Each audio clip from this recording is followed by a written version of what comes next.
My name is David Hawkins. I am the director and founder at the University Guys, and along with my colleagues, I'm here to provide you with information about international universities. We at the University Guys are here to support students attending UK schools with a wide range of non-UK university applications. Myself and my co-director Sheena are leading the team, and our educational consultants James, Holly and Tom visit schools around the UK, worked directly with students at UK schools applying to international universities. And so I've been asked to take that collected wisdom and experience of supporting students year after year with successful applications to a wide range of international universities to provide some information and updates about what we're seeing in the non-UK university landscape right now. So over the course of this update session, these are the talking points I'm going to cover. We're going to look at the selectivity and the return of standardized testing for United States applications and some wider data on admissions trends for students looking at the USA, provide some updates on what's happening in Canada, and also some changing patterns to do with European applications.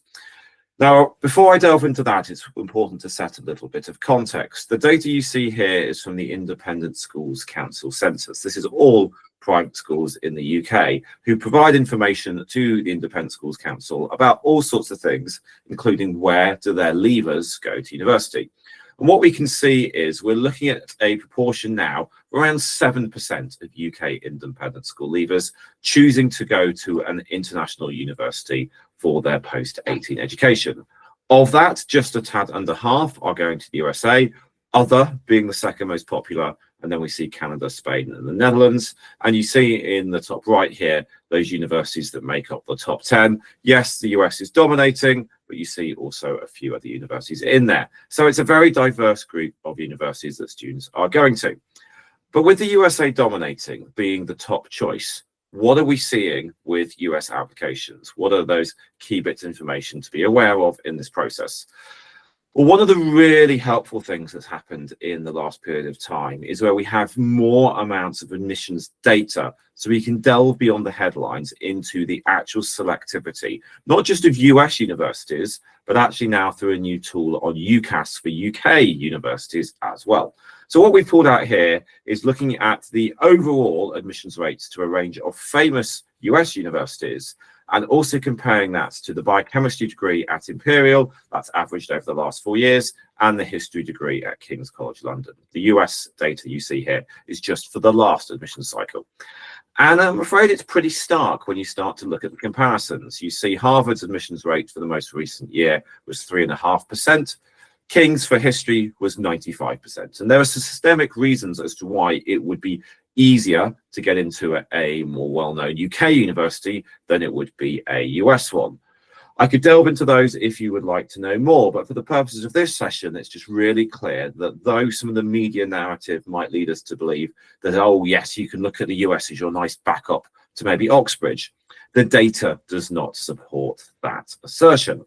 Particularly when we then look at the second set of data here is the international admissions rate. So these are non-US passport holders applying to those US universities. It becomes even starker in terms of what the challenge is there. And you see someone like Vassar, a really well-known liberal arts college in the US, but which might not have the same recognition here in the UK in terms of people knowing the brand and the value. And yet it's a university where 95% of the international students who applied to that college in the last admission cycle did not go into place. It is significantly more selective on the metrics than Oxford, Cambridge, Imperial, or the LSE.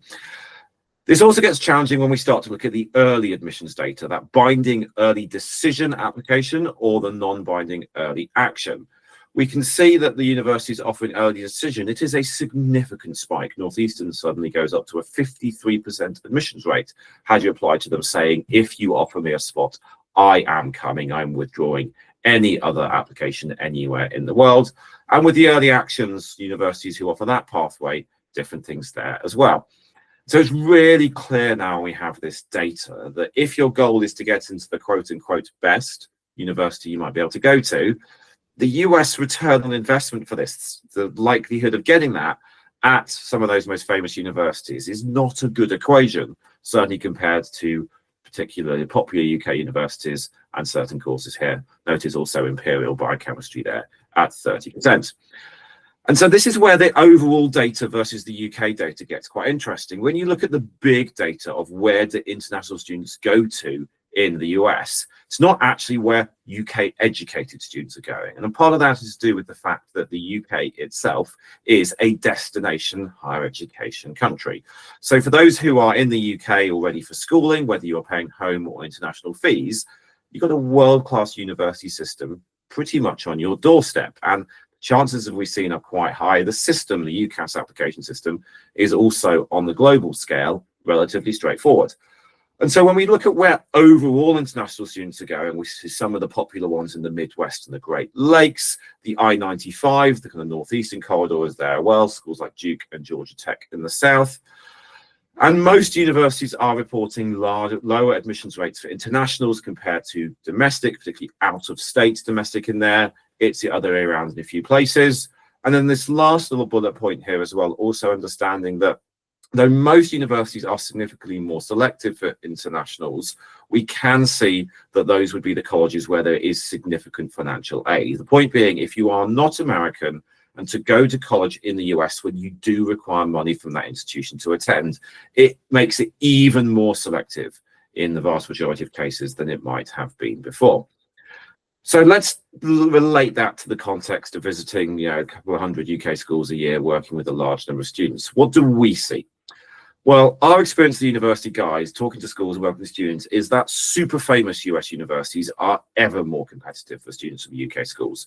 Because a lot of UK educated students will be saying, look, I'm only going to go to the US if it's this level of uni. Otherwise, I'll stay in the UK. It means we've almost got a cannibalization of all these students fighting over what's not actually a massive number of spots that are going to go to non-Americans at those top universities. We also see that when we come to locations, places like Los Angeles, Boston, and New York City are very, very popular. So even universities that possibly are not that selective on the overall scheme of things, for students from the UK, those big cities can make those universities more selective. Now, the flip side of that is if you want to be strategic, if you are willing to look at parts of the US, Midwest, maybe the South, or cities like Pittsburgh, for example, or Cleveland that aren't as well known, you might be actually competing against fewer people. It can be a wise move strategically. In a university here like Tulane down in Louisiana, we've seen an awful lot of students who are really good students, but possibly not in that kind of top 0.2% to be competitive for some of the super elite US schools. At a nationally ranked, very well-known university like Tulane, those students are getting in, when if they'd apply to a university in, say, a northeastern city rather than down in New Orleans, they might not have been competitive. So lots of things there. How does that impact you, understanding this process? What are the things? Well, if you are aspiring to those very, very selected universities, for example, here, the Stern School of Business in New York University, if you don't have a profile that's lots and lots of nines in there, it's really, really hard to see students having a realistic chance of being admitted. That is, unless they have another hook. You've got legacy, so a connection to the university, you're a development case, so the family's maybe been building a relationship with that university over many years, or you are being recruited by an athletic coach to compete for the university at that level. We're also seeing that if you attend a school that offers 4 A-levels and not the further maths, the actual 4 distinct subjects, the top most selective US universities, excuse me, those top universities are really expecting students to have that. That is the most rigorous curriculum that school is providing for. And for those who do want business, bear in mind that very few of the most famous US universities actually offer an undergraduate business education. Only 2 of the 8 Ivy Leagues, for example, offer anything in business for an undergraduate. So places like Wharton and Stern would be where you would look. They are preferring students who are taking maths and further maths as part of their 6-1 pathway. What else is out there that we can see with the US? Well, we've also got data from the University of California. The University of California being a very distinctive system within the US higher education landscape. They have this new tool where we can start to delve down into not just the admissions rates to each campus of the UCs, so UCLA, Cal Berkeley, UC Santa Barbara, etc., but we can also delve into the area of study. So you see the data down here, we can start to see the very differential admissions rates. So you look, for example, at something like the social sciences down there, what we're starting to see in that social sciences pathway is to UCLA, we had an admissions rate of 10%, whereas if we were looking at the computer science, we're down to 3%. Now, the UCs are a very different system in that your match for the course actually is something that the UCs are looking at. But we're starting to see, again, more data here that enables us to advise students in a more effective way, allowing us to actually really delve into the nuances of all of this process. Other things to do with the United States. Tests are back. The standardized tests, SAT and ACT, are much more of a thing than they have been in the post-COVID period. But we still have very distinct policies of different universities. We have some universities, including places like Georgetown, MIT, Harvard, which require a test. You must have an SAT or an ACT. We have a lot of those California public universities like UCLA, blind to testing. They will not look at it even if you got it. And then we still have a number in the middle, places like University of Chicago and NYU here, who either test optional or test flexible. This is very complicated for many people to grasp, but what it really means is it is a priority to build your university list early, ideally in fifth form, year 11, because then you will know, do I need to take a test? And if I do, how will my universities use it? There are only so many SAT or ACT testing windows throughout the year. And you don't want to find yourself in a situation where you're taking tests because there aren't that many opportunities left before you really know which universities are on your list and what are their policies towards doing it. That applies to so many other areas of US applications, but this is one that makes it really clear. So standardized testing now being really back as a filter in the admissions process does mean that students have to be very sensible, very diligent about doing it. Here's just a selected list of colleges that are currently now for 2026 entry requiring students to have an SAT and ACT. There are more, but these are the ones that tend to come up with students from UK schools looking to the United States. Why are they doing this? Well, let's understand some of the context here. Direct quotes from Yale's websites. To boil this down for you as you read through it, Yale have basically said we had a massive growth in the number of students who wanted to come to Yale, who applied to Yale when we went test optional. A lot of those were students from outside of America. That's where a lot of the growth came from. And actually, when we've delved into it, those students' academic records were not good enough anyway. So by not requiring testing, Yale's argument is we've just encouraged a bunch of students to apply who we were going to reject anyway. And so we see testing is actually something that does help us in terms of doing this kind of stuff, of building out a full rounded class by what Yale's priorities are. MIT, again, saying, yes, the testing has been helpful to us, particularly, it's MIT, so no surprises here, the maths component of that thing. So again, they're saying it's more equitable if we're saying we need to see the scores, because you would know if your math score's not really strong enough, then MIT are probably cases, why are you doing this process at all? So lots of things there from one side of it. But as I was saying, it's really, really complicated, and students do need to understand that different universities have different policies. For example, what you see here is what Carnegie Mellon University, very well-known STEM university, is looking at for 2026 entry. School of Computer Science will require an SAT or an ACT score. Other colleges will say it's test flexible. What does that mean? Well, there are other scores you could send. And you'll notice if you look at that penultimate bullet point, it says Cambridge A-levels.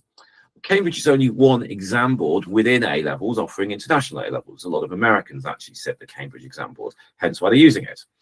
We spoke to Carnegie Mellon about this and said, do you mean all A-levels? And so, yes, we mean all A-levels. Our reply was, could you change your website? And theirs was, oh, no, that would be a bit of a pain. Just contact us if you're not sure. It is about as clear as mud. It is complex, which is why you need to know where am I applying before you understand the testing policies. Other little snippets for the United States.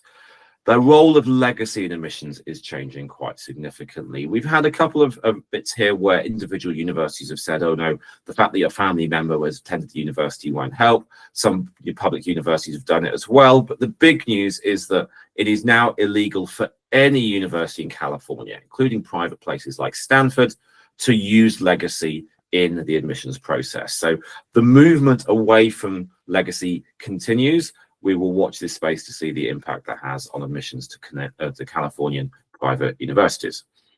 Okay, moving away from the US, what else do we see?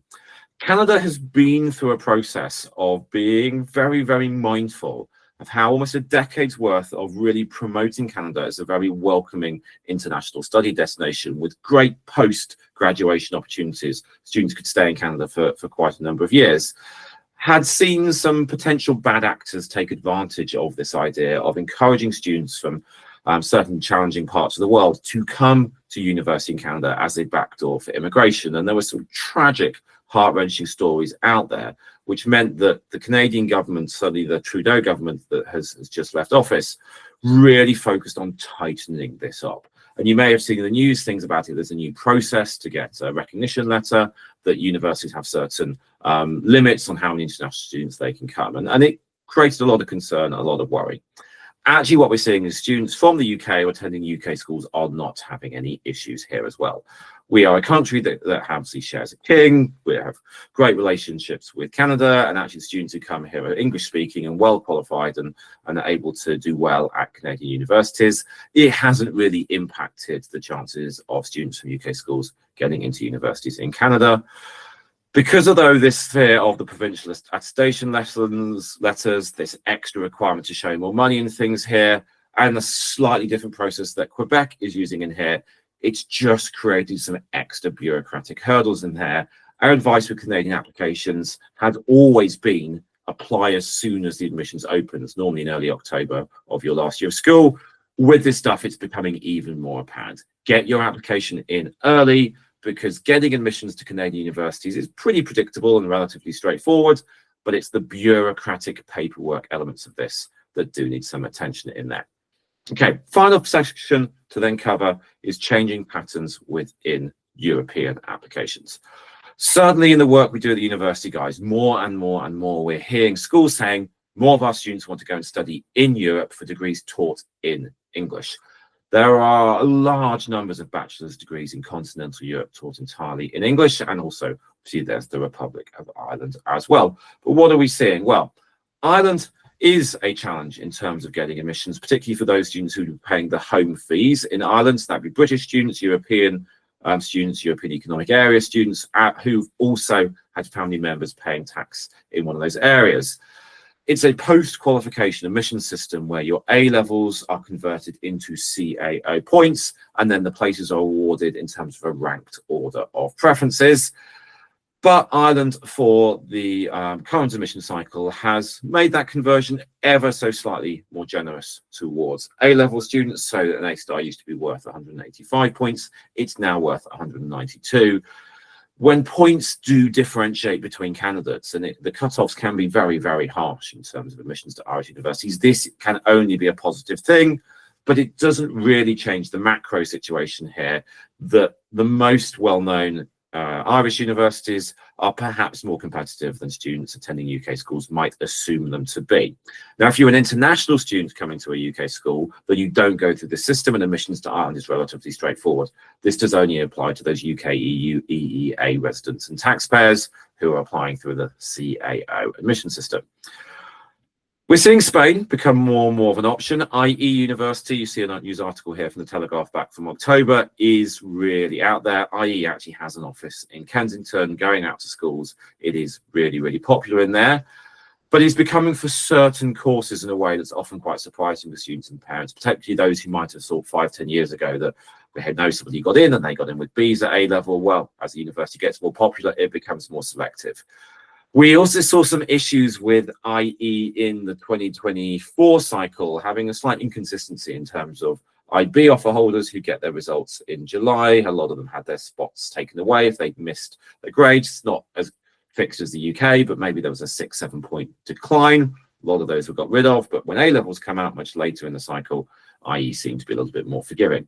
With all of this, what we're therefore seeing, though, is that students who are wanting to look at Spain are needing to look at other options. So as IE has become a more selective university, other universities, including places like Carlos III in Madrid, CUNEF, IQS, and Blanquerna in Barcelona, have become options that families and students are increasingly look at. They want Spain. IE is perhaps not as accessible as it once was, and so there are other things there as well. There was another thing, a big fear that was floating around in the autumn. People may have heard of this fact that maybe international applicants to Spain may have required new tests to go. There are still some news articles floating around about that. For now, that threat has gone. So if you see something like that, it's outdated. Right now, there are no additional tests for entry to the Spanish public universities. Private universities like IE may have their own tests.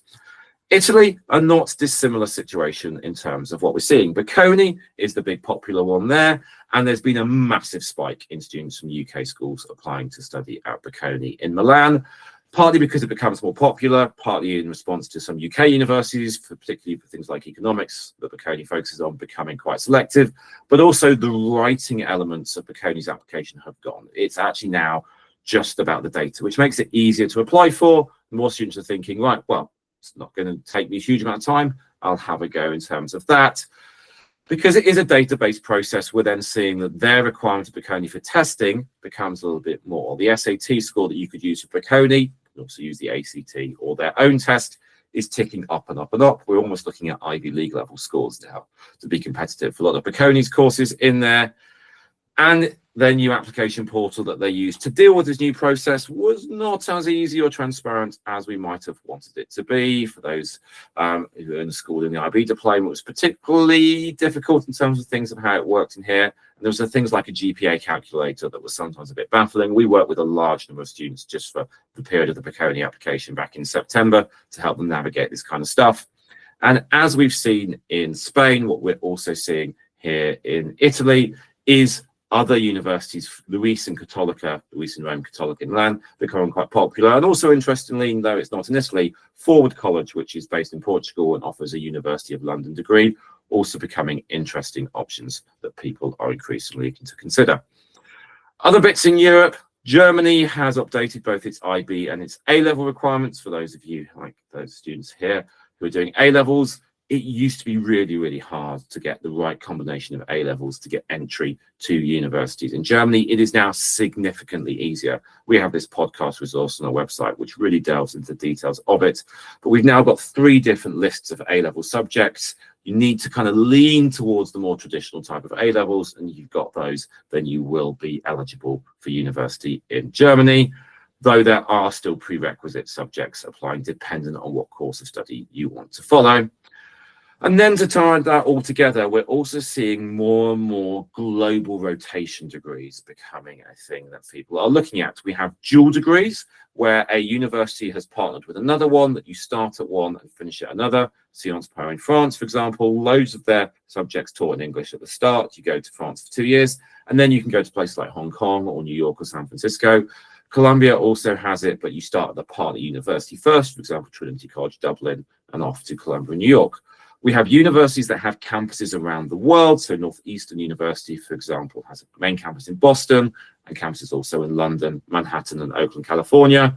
And we also have rotation degrees where universities have partnered up so you move between them. For example, the World Bachelor in Business, a 4-year degree where you have a partnership between the University of Southern California in LA, the Hong Kong University of Science and Technology, and Bocconi in Milan, with the ability over 4 years to spend a year at each of those places. That was a lot of information, and it is hopefully something that's given you the updates on where things stand with global emissions trends.